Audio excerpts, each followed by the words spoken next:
Bayangkan sebuah pengetahuan kuno yang begitu dalam, begitu misterius, hingga para raja, filsuf, bahkan para penyihir pun berusaha keras untuk memilikinya. Sebuah ajaran yang diyakini mampu membuka pintu-pintu rahasia semesta, menjembatani manusia dengan dimensi yang tak kasat mata, bahkan dipercaya mampu mengubah takdir seseorang. Pengetahuan ini dikenal dengan nama Kabalah. Namun, apa sebenarnya Kabalah itu? Apakah ia sekadar ilmu mistik Yahudi yang kerap disebut dalam buku-buku okultisme, ataukah ia menyimpan kunci untuk memahami realitas lebih dalam dari yang pernah kita bayangkan? Dalam perjalanan sejarah, Kabalah bukan sekadar teks atau simbol. Ia adalah peta kesadaran, sebuah kerangka yang berusaha menjelaskan bagaimana cahaya ilahi, sumber segala sesuatu, menurunkan realitas ke dalam bentuk dunia yang kita huni sekarang. Tidak sedikit yang mengklaim bahwa memahami Kabalah berarti memahami struktur kosmos, bahkan memahami mekanisme jiwa manusia. Tetapi, di balik segala kemegahan dan misterinya, Kabalah juga diselimuti bayangan kontroversi. Ajarannya sering dianggap terlalu berbahaya untuk dipahami oleh orang awam. Banyak teks yang dikunci rapat hanya untuk kalangan tertentu dengan alasan pengetahuan ini bisa menghancurkan jika jatuh ke tangan yang salah. Disinilah letak daya tariknya. Apa yang membuat Kabalah begitu ditakuti sekaligus begitu dicari? Mengapa ia sering digambarkan sebagai ilmu rahasia yang dapat mengubah segalanya, dari pandangan seseorang terhadap kehidupan hingga cara mereka berhubungan dengan realitas tertinggi? Dalam video ini, kita akan menyingkap lapisan-lapisan misteri Kabalah. Kita akan menyusuri sejarahnya, memahami simbol-simbol utamanya, dan mengungkap filosofi tersembunyi yang selama berabad-abad menuntun para pencari kebenaran. Namun, kita juga akan melihat sisi lain, bagaimana pengetahuan ini sering dipelintir, disalahpahami, bahkan dimanfaatkan untuk tujuan yang jauh dari spiritualitas murni. Bersiaplah, karena ketika rahasia Kabalah mulai terbuka, Anda mungkin akan melihat dunia dan diri Anda sendiri dengan cara yang sama sekali berbeda. Untuk memahami misteri Kabalah, kita harus menelusuri jejaknya jauh ke masa lalu, ke sebuah dunia di mana pengetahuan bukan hanya tentang sains atau filsafat, tetapi juga tentang misteri kosmos dan hubungan manusia dengan yang tak terlihat. Kata Kabalah sendiri berasal dari bahasa Ibrani Kabbalah, yang berarti penerimaan atau tradisi yang diwariskan. Ia bukanlah sekadar sistem filsafat, melainkan dianggap sebagai pengetahuan rahasia yang diturunkan dari generasi ke generasi, hanya kepada mereka yang dianggap siap. Menurut tradisi Yahudi, akar Kabalah dapat ditelusuri hingga masa Nabi Musa, ketika ia menerima bukan hanya Taurat yang tertulis, tetapi juga hikmah tersembunyi yang tidak dicatat secara eksplisit. Namun, jejak historis Kabalah mulai tampak jelas sekitar abad ke-12 hingga ke-13, ketika teks-teks seperti Sefer Yetzirah, Kitab Penciptaan, dan Zohar, Kitab Kemuliaan, muncul di wilayah Spanyol dan Timur Tengah. Zohar, khususnya, menjadi karya monumental yang membentuk dasar dari hampir seluruh ajaran Kabalah. Di dalamnya, kita menemukan bahasa simbolik tentang cahaya ilahi yang menurun melalui 10 tingkatan atau emanasi yang disebut Sefirot. Tetapi, mengapa pengetahuan ini disebut berbahaya? Karena Kabalah tidak hanya berbicara tentang hukum dan etika, melainkan tentang rahasia penciptaan itu sendiri. Ia berusaha menjelaskan bagaimana yang tak terbatas, Ein Sof, bisa menampakkan diri ke dalam dunia yang terbatas. Dengan kata lain, Kabalah mengajarkan tentang mekanisme ilahi, sesuatu yang diyakini terlalu kompleks dan terlalu sakral untuk dipahami tanpa kesiapan spiritual. Disinilah muncul pandangan esoteris, bahwa hanya mereka yang telah matang dalam ilmu agama, filsafat, dan spiritualitas yang boleh mempelajari Kabalah. Bagi orang awam, teks ini bisa menyesatkan, karena bahasa simboliknya seringkali penuh paradoks. Cahaya yang menjadi kegelapan, kehancuran yang melahirkan penciptaan, dan Tuhan yang sekaligus dekat namun tak terjangkau. Menariknya, Bila kita menilik lebih jauh, konsep-konsep dalam Kabalah tidak asing jika dibandingkan dengan tradisi lain. Misalnya, gagasan tentang emanasi ilahi bisa disandingkan dengan filsafat Neoplatonisme yang berbicara tentang realitas sebagai pancaran dari Yang Esa. Bahkan dalam tradisi Islam, kita mengenal tasawuf yang sering menyinggung tentang tajalli, penampakan sifat-sifat Tuhan dan hierarki spiritual.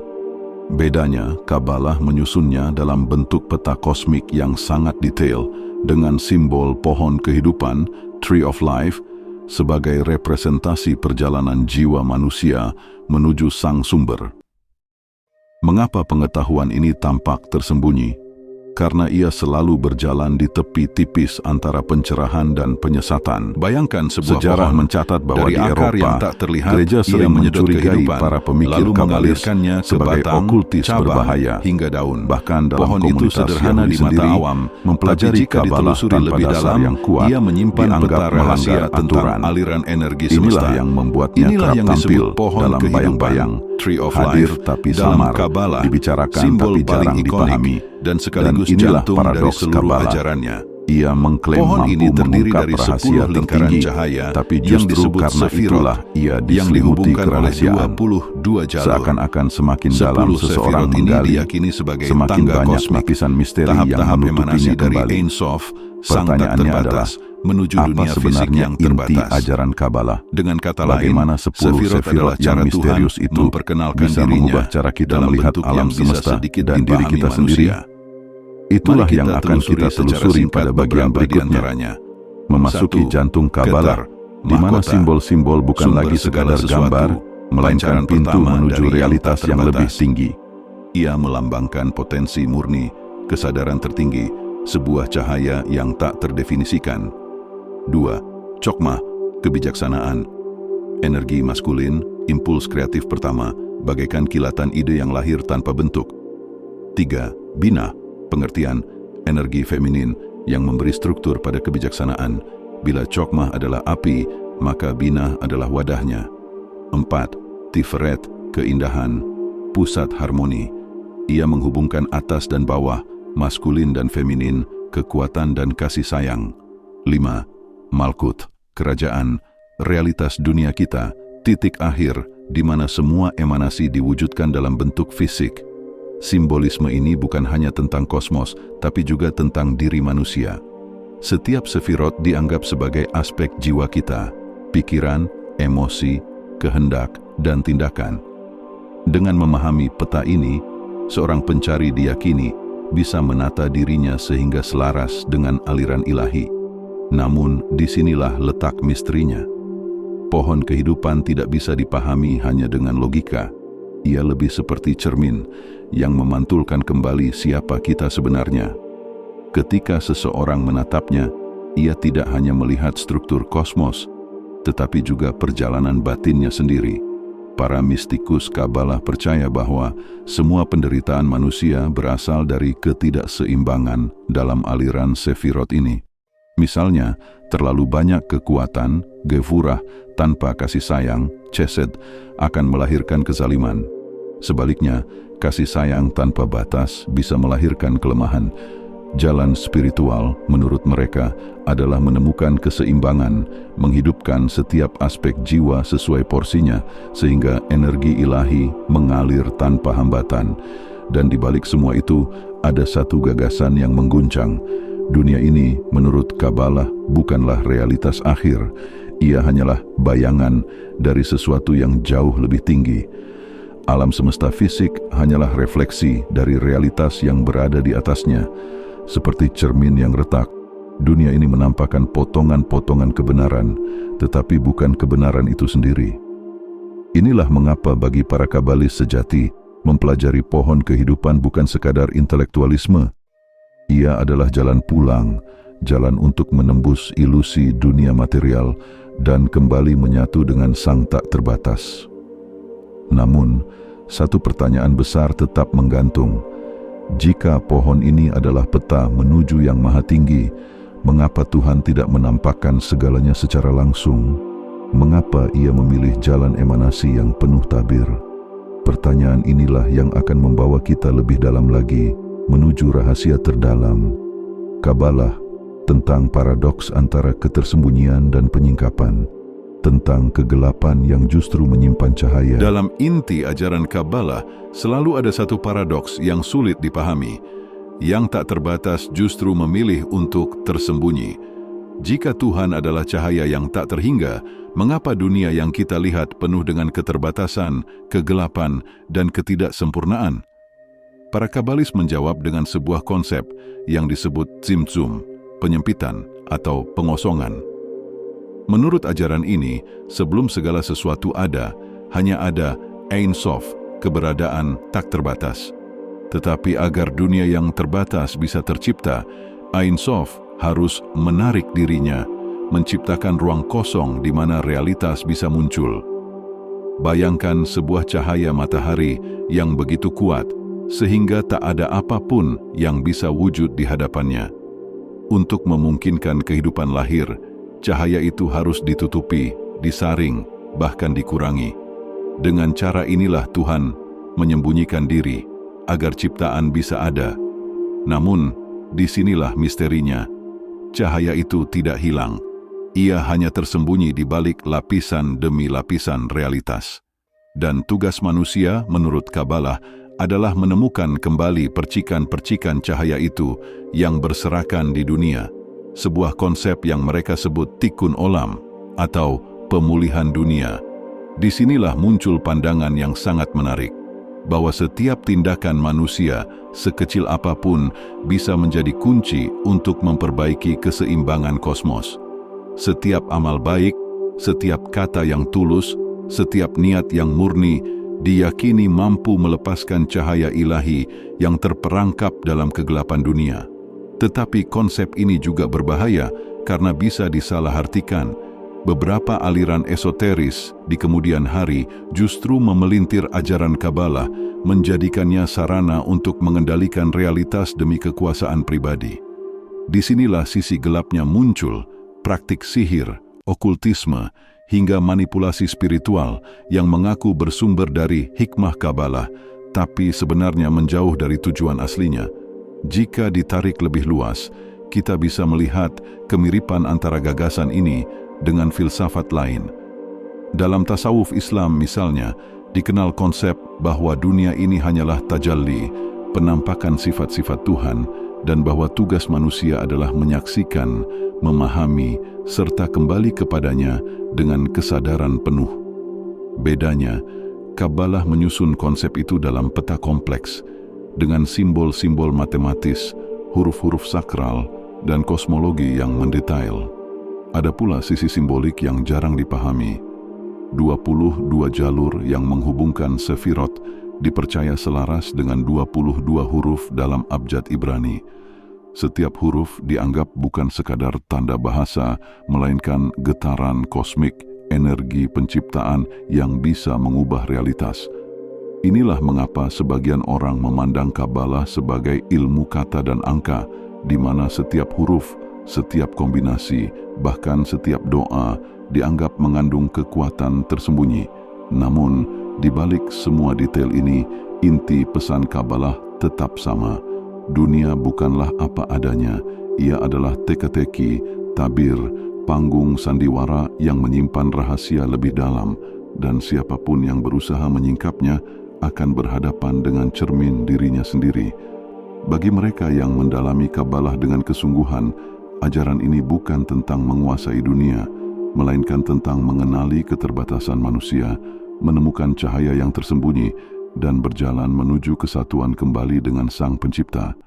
Namun, apakah pengetahuan sebesar ini bisa benar-benar dipraktikkan dalam kehidupan sehari-hari? Bagaimana mungkin sebuah konsep yang tampaknya abstrak tentang emanasi, huruf sakral, dan cahaya tersembunyi dapat mengubah cara kita berpikir, merasa, dan bertindak dalam keseharian? Disinilah kita masuk pada bagian yang paling penting, aplikasi praktis. Bagaimana misteri Kabalah bisa menjadi cermin bagi perjalanan batin kita, dan bagaimana kita bisa mengambil pelajaran darinya tanpa terjebak pada sisi gelap yang sering menyesatkan.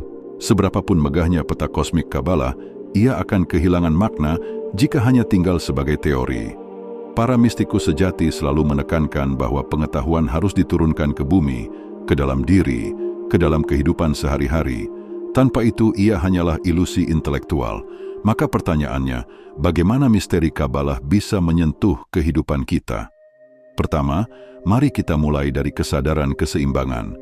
Pohon kehidupan mengajarkan bahwa jiwa manusia terdiri dari berbagai aspek, kekuatan dan kelembutan, kebijaksanaan dan pemahaman, kasih sayang dan disiplin. Dalam hidup sehari-hari, kita sering terjebak pada salah satu ekstrim, terlalu keras atau terlalu lemah, terlalu rasional atau terlalu emosional.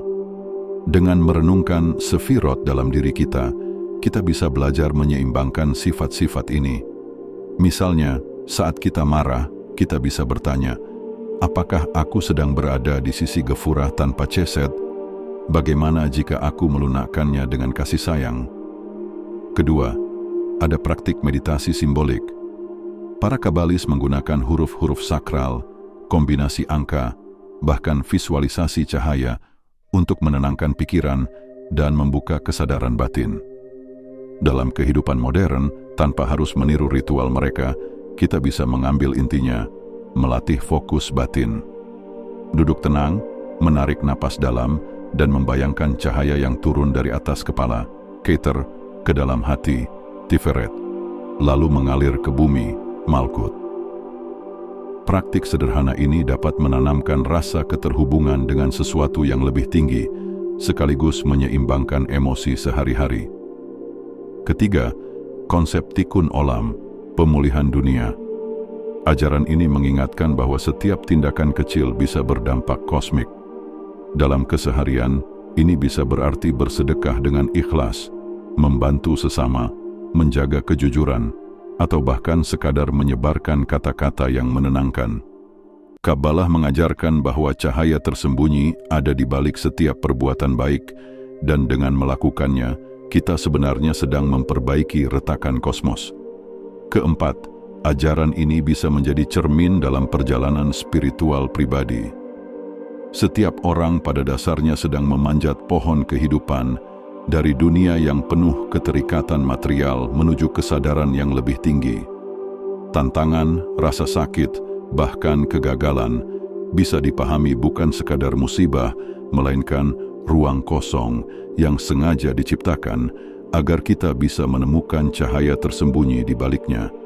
Dengan perspektif ini, penderitaan bukan akhir, melainkan undangan untuk tumbuh. Namun, ada satu peringatan penting.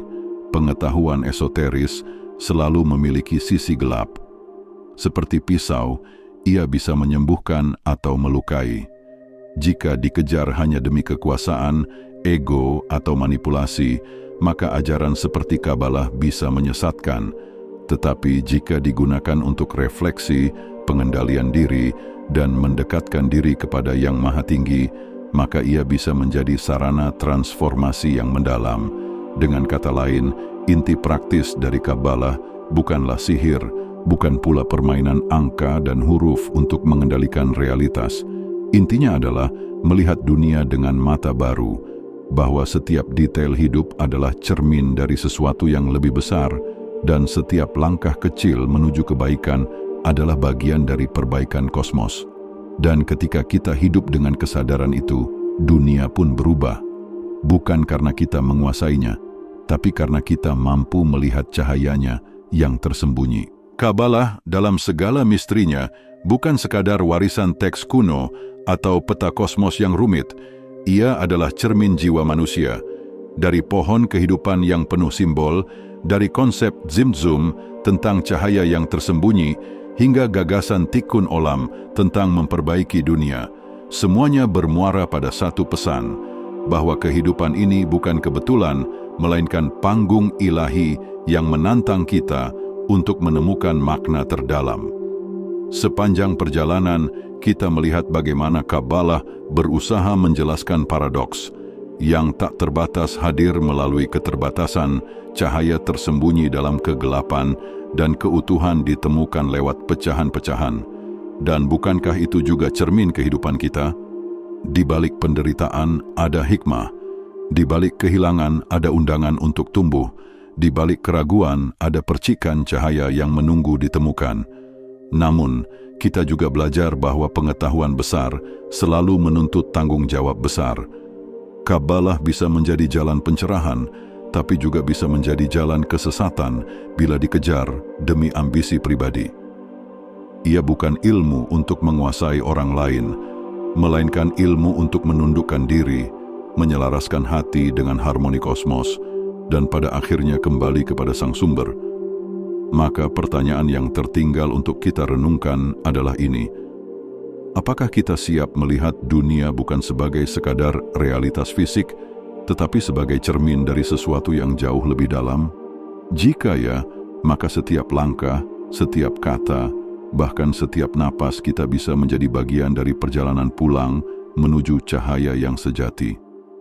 Dan disitulah misteri Kabalah benar-benar mengubah segalanya, bukan dengan sihir, bukan dengan kekuatan gaib, tetapi dengan kesadaran.